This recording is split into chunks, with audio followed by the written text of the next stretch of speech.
이 말씀을 통해서 우리의 죄악과 실패에도 불구하고 하나님의 사랑과 은혜가 우리를 하나님의 풍성한 식탁으로 이끌어 간다라는 것을 다윗의 행동을 통하여 살펴보기를 원합니다.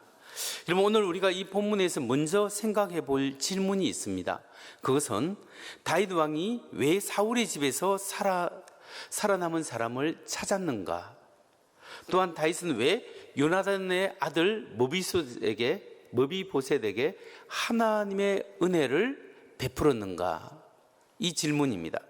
여러분, 다윗 왕이 왜 요나단의 아들 머비보셋을 찾아내어서 그에게 하나님의 은총을 베풀고자 했을까요? 첫 번째, 그 이유는 다윗과 요나단 사이에 맺은 언약 때문입니다. 언약 때문에 자비와 사랑을 베풀고자 했다라는 것을 우리가 알 수 있습니다. 다윗은 사랑하는 친구와의 요나단과의 그 약속, 언약을 기억하고 그 언약 때문에 요나단의 자손 머비보셋에게 친절히 인자하고 친절함을 베풀고자 했습니다. 여러분, 전에 요나단과 다윗이 만난 적이 있습니다. 사무엘상 20장 8절입니다. 이게 보면 그런즉 바라건대 내 종에게 인자하게 행하라. 내가 내 종에게 여호와 앞에서 너와 맹약하게 하였음이니이다. 그러나 내게 제약이 있으면 내가 친히 나를 죽이라. 나를 내 아버지에게로 데려갈 이유가 무엇이냐 하니라. 누가 말했냐면 다윗이 요나단 왕자거든요. 다윗이 요나단 왕자에게 이야기하는 거예요. 이야기하는데 뭘 이야기하냐면, 니네 아버지가 자꾸 나를 죽이려고 하는데 나는 죽을 만한 그런 범죄를 한 적이 없다. 그래서 나에게 좀 인자하게 좀 대해주라. 이렇게 이야기합니다. 그 말이 뭐냐면 나를 좀 불쌍히 여겨달라고 부탁을 하는 거예요. 근데 이때 다윗이 요나단에게 인자하게 대해달라. 이게 그 구약 성경의 히브리어로 보면 헤세드, 인자, 헤세드라는 단어예요. 이 헤세드라는 단어는 인자, 친절, 자비, 사랑 이런 뜻이 포함되어 있는 그런 말입니다. 그러니까 다윗이 요나단에게 나를 좀 인자하게, 나를 좀 불쌍히 여겨달라고 부탁을 합니다. 그 이야기를 들은 요나단이 곧 이어서 다윗에게 무슨 말씀을 이야기를 하냐면 사무엘상 20장 14절에서 15절에 나옵니다. 너는 내가 사는 날 동안에 여호와의 인자하심을 내게 베풀어서 나를 죽지 않게 할 뿐만 아니라 여호와께서 너 다윗의 대적들을 지면에서 다 끊어버리신 때에도 너는 내 인자함을 내 집에서 영원히 끊어보지 말라 하고. 무슨 말이냐면 요나단이 또 다윗에게 이야기합니다. 네가 나중에 왕이 될 텐데 왕이 되더라도 내 목숨을 해하지 말고 나를 인자하게 대해달라. 그리고 내 자녀들, 내 자손에게도 네가 좀 인자하게 대해달라라고 요나단이 또 다윗에게 부탁하는 거죠. 그러니까 다윗이 요나단에게 인자를 요청하고 요나단도 다윗에게 인자를 요청하면서 서로 잘 대해주기로 언약을 맺고 약속을 했습니다. 그게 나중에 다윗이 왕이 되어서 이 약속을 기억하는 거예요. 요나단과의 언약을 기억하고 요나단의 아들을 찾고 있는 겁니다. 그래서 오늘 본문 사무엘하 9장 1절에 보면 이렇게 이야기하는 거죠. 다윗이 이르되 사울의 집에 아직도 남은 사람이 있느냐? 내가 요나단으로 말미암아 그 사람에게 은총을 베풀이라 하니라. 사울의 집에 사람이 있느냐? 보통의 경우 정치적 정적이기 때문에 없애려고 찾습니다. 그런데 다윗은 없애려고 찾는 것이 아니라 도우려고 찾는데, 여기 보면 내가 그 요나단을 인하여 은총을 베풀이라 라고 했죠.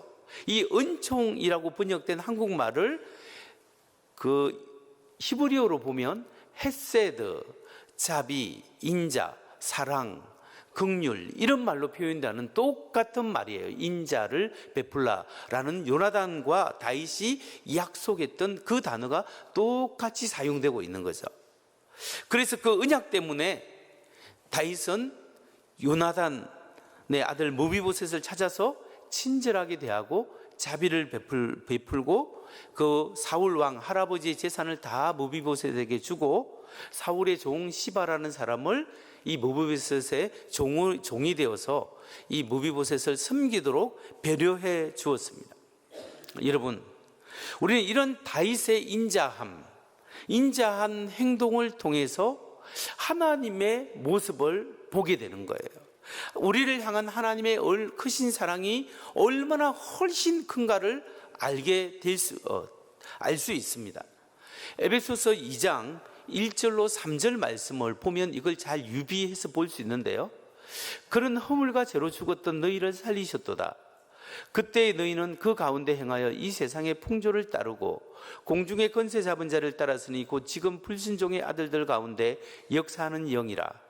전에는 우리도 다 그 가운데 우리의 육체의 욕심을 따라 지내며 육체와 마음에 원하는 것을 하여 다른 이들과 같이 본질상 진노의 자녀이더니. 이 말씀에 의하면 하나님께서 우리를 볼 때 어떤 일이 있냐면 세 가지인데, 너희는 허물과 죄로 죽었다라는 거예요. 우리는 허물과 죄로 죽었고, 두 번째는 이 세상의 풍조를 따라서 사탄 마귀의 그 근세에 순종했다는 거예요. 하나님께 순종하는 것이 아니라 사단의 근세에 순종했다. 세 번째는 그렇기 때문에 너희는 본질상 진노의 자녀다. 너희는 반드시 심판을 받고 죽어야만 하는 그런 존재다라고 성경은 인간을 규정하고 있다는 거예요. 그런데 하나님이 이런 존재에서 우리를 살리시고 구원하셨다라는 겁니다. 그 말씀이 곧 이어서 나오는 게 에베소서 2장 4절 5절 말씀이에요. 같이 한번 읽어볼까요? 시작. 긍휼이 풍성하신 하나님이 우리를 사랑하신 그 큰 사랑을 인하여 허물로 죽은 우리를 그리스도와 함께 살리셨고 너희는 은혜로 구원을 받은 것이라. 아멘. 이 말씀처럼 긍휼이 풍성하신 하나님이 크신 사랑으로 죄와 허물로 죽었던 우리를 살려주셨다라는 겁니다. 정말로 죽었던 우리를 살려주셨어요. 왜 하나님이 우리를 살려주셨을까요? 죄 때문에, 허물 때문에, 죄와 허물로 죽었던 우리를 하나님이 왜 살려주셨을까요? 그 이유는 뭐냐면 하나님의 엄청난 사랑과 약속 때문입니다. 우리를 향한 엄청난 하나님의 사랑 때문에 하나님이 우리를 살리기 위해서 하나님의 아들을 이 세상에 보내신 거예요. 그리고 우리의 죄를 그 하나님의 아들에게 뒤집어 씌워서 우리가 죽을 자리에 하나님의 아들이신 예수님이 십자가에 죽었습니다. 우리가 나의 죄 때문에 예수님이 십자가에 못 박혀 죽었다는 사실을 믿고 그분이 나를 사랑하시는 하나님의 아들이요 하나님이심을 믿는 자에게 하나님이 죄를 용서하고 하나님의 자녀가 되고 하나님 나라에 들어갈 수 있는 특권을 주시는 그 일을 약속해 주셨다는 겁니다. 그러니까 하나님의 큰 사랑 때문에 죽어야 될 우리의 인생이 하나님의 생명으로 나았다고 성경은 말씀하고 있는 거죠. 여러분, 다윗 왕이 자기 친구 요나단과의 언약 때문에 그 아들 무비보셋에게 헤세드, 자비와 긍휼하심을 베푼 것처럼 우리 하나님께서는 하나님의 엄청난 사랑, 우리 한 사람을 향하신 사랑 때문에 하나님이 우리를 구원해 주셨다는 사실입니다. 그런데 여러분, 하나님이 베푼 사랑, 그 사랑은 다윗이 베푼 헤세드, 자비보다 하나님의 자비와 사랑이 훨씬 더 크고 넓다라는 것을, 깊고 넓다라는 것을 알아야 합니다. 여러분, 하나님의 사랑에는 하나님의 긍휼과 하나님의 은혜가 포함되어 있어요. 하나님의 사랑에는 하나님의 긍휼하심과 은혜가 포함되어 있다는 것을 이걸 아는 것이 굉장히 중요해요. 여러분, 에베소서 2장 4절 5절을 다시 한번 봅니다.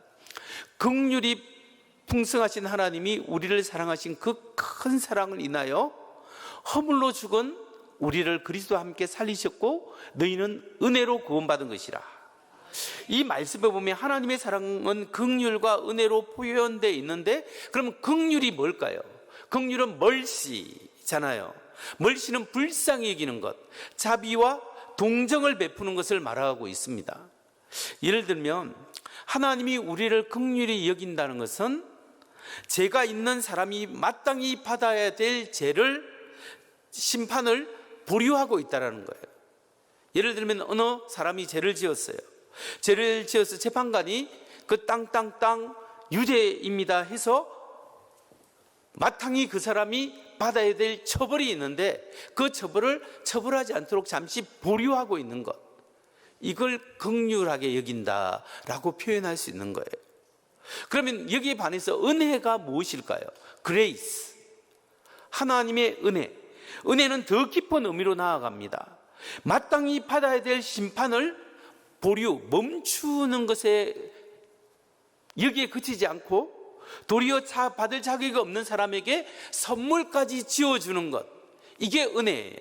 예를 들면 어느 사람이 죄를 지었는데 살인죄를 지었어요. 이 사람이 마땅히 살인범이 처형을 당해야 돼요.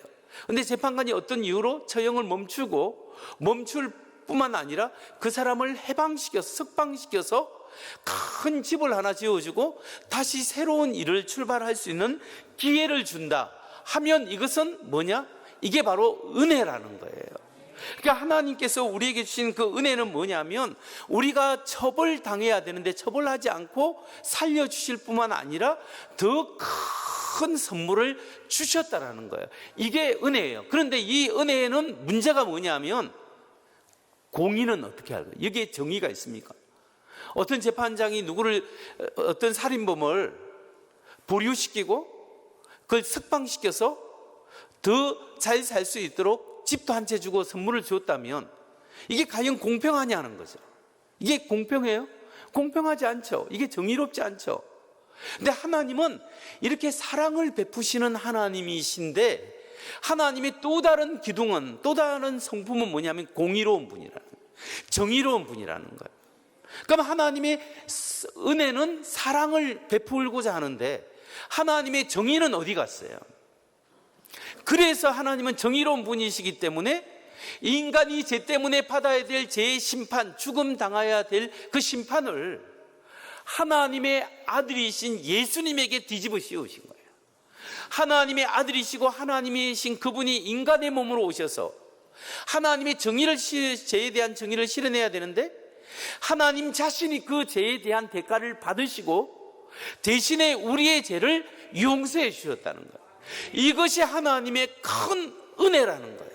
이 은혜는 하나님의 공의를 만족하는 동시에 우리를 사랑하는 하나님의 은혜라는 거예요. 여러분, 다윗이 요나단의 아들에게 찾아가서 그걸 데려와서 모든 특권을 부여한 그것은 다윗이 베푼 긍휼과 자비입니다. 근데 하나님은 나 같은 죄인도 살려주실 뿐만 아니라 긍휼을 베푸실 뿐만 아니라 더 큰 은혜의 선물을 주셨다는 사실을 여러분 믿으시기 바랍니다. 이제 두 번째로 살펴볼 문제가 있습니다. 다윗 왕이 다쳐가지고 두 발로 제대로 걷지 못하는 머비보셋, 그것을 다윗의 궁전으로 데려옵니다. 로드발이라는 마을에서 다윗 왕궁의 궁전으로 데려와서 왕의 식탁에 참여하게 됩니다. 그러면 머비보셋을 데려와서 다윗 왕의 식탁에 참여한다는 것이 우리에게 주는 영적인 의미가 무엇이겠습니까?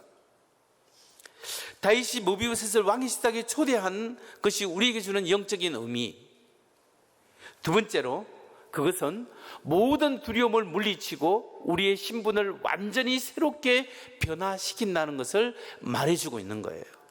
예수를 믿는 우리는 하나님의 은혜로 인하여 모든 두려움을 물리치고 담대하게 될 뿐만 아니라 우리가 하나님과 함께 온 세상을 통치하는 높은 자리까지 하나님이 옮겨주셨다는 그 은혜가 포함되어 있다는 것이 이 메시지에서 우리에게 알려주는 거예요.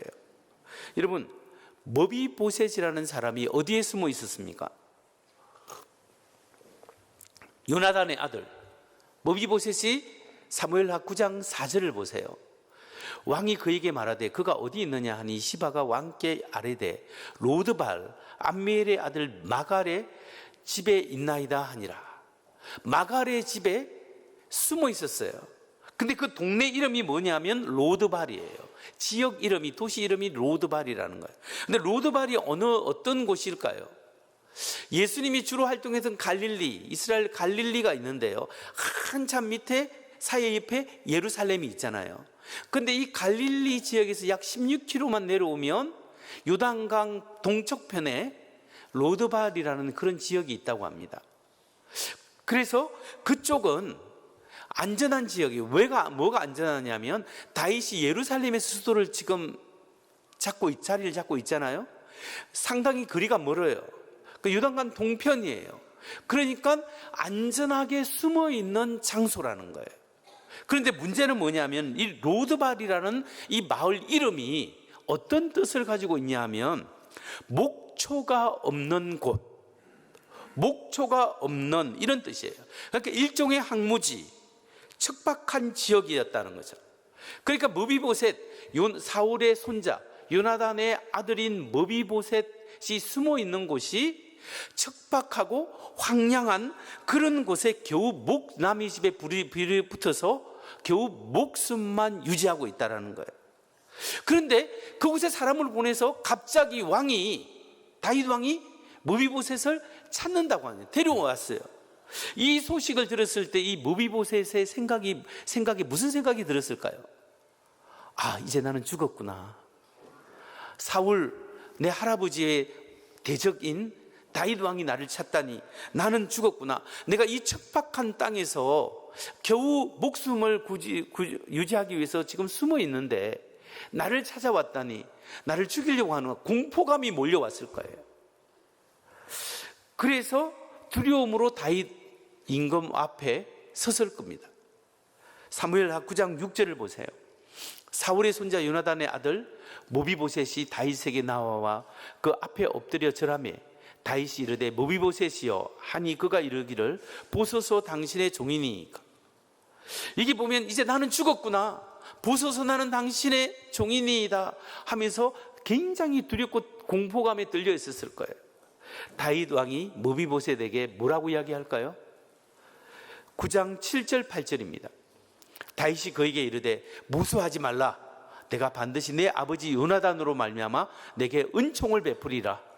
내가 내 할아버지 사울의 모든 밭을 다 내게 도로 주겠고 또 너는 항상 내 상에서 떡을 먹을지니라 하니. 이게 다윗은 모비보셋에게 은총을 베풀러 살려줄 뿐만 아니라 모든 재산을 다 돌려주는 거예요.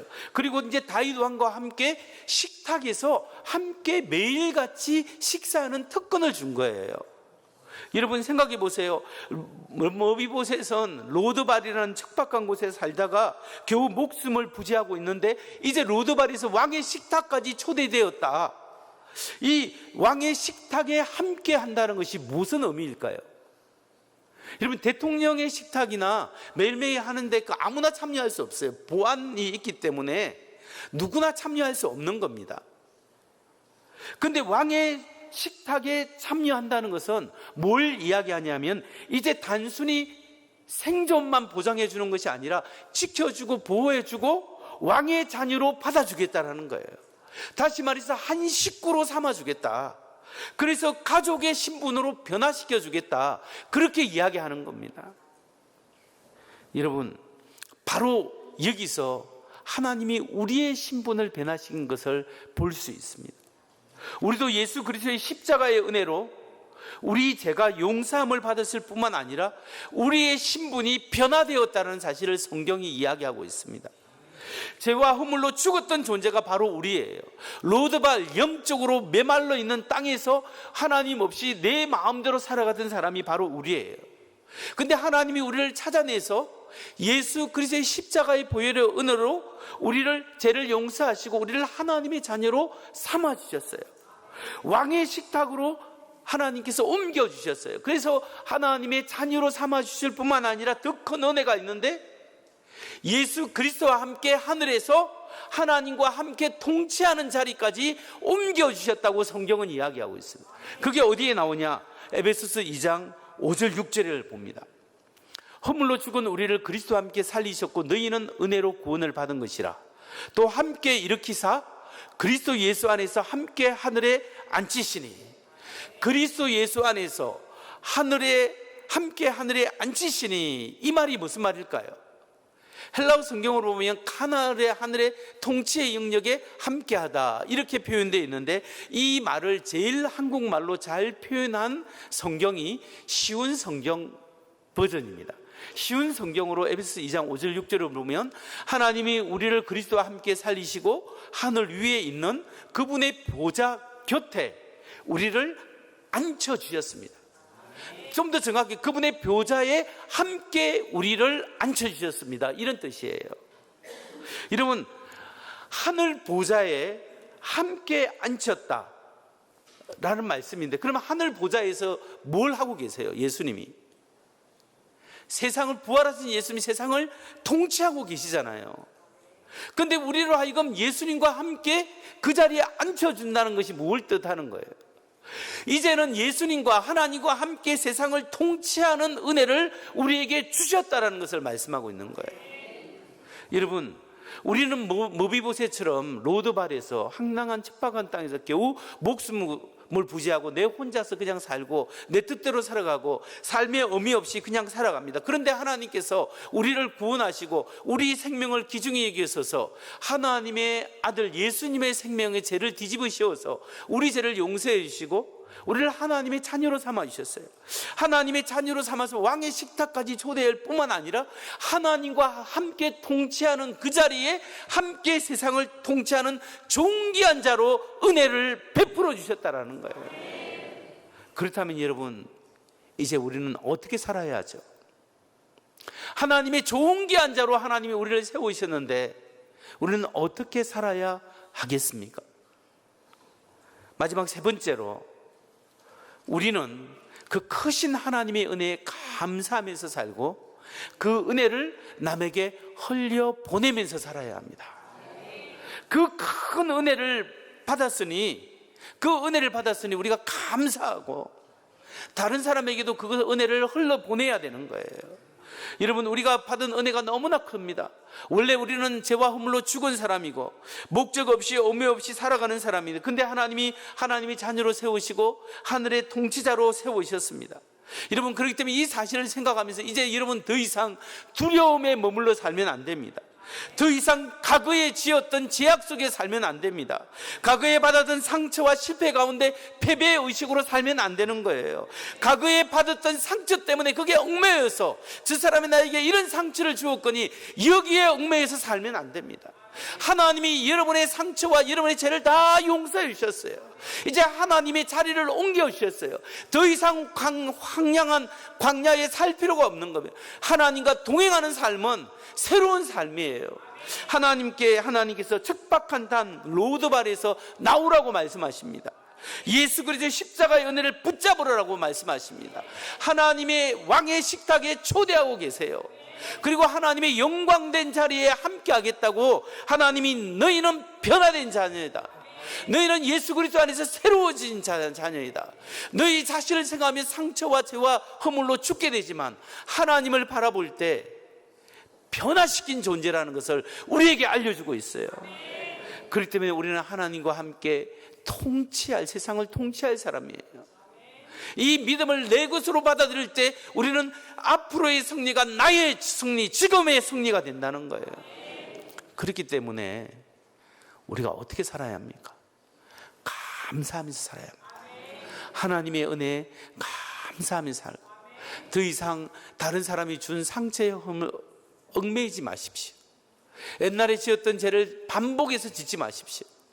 새로운 존재, 새로운 하나님의 은혜 가운데 하나님이 나를 초대하고 나와 함께 하시고 내 인생을 통하여 하나님의 영광 받기를 원하는구나, 그 믿음으로 살아가는 여러분 되시기 바랍니다.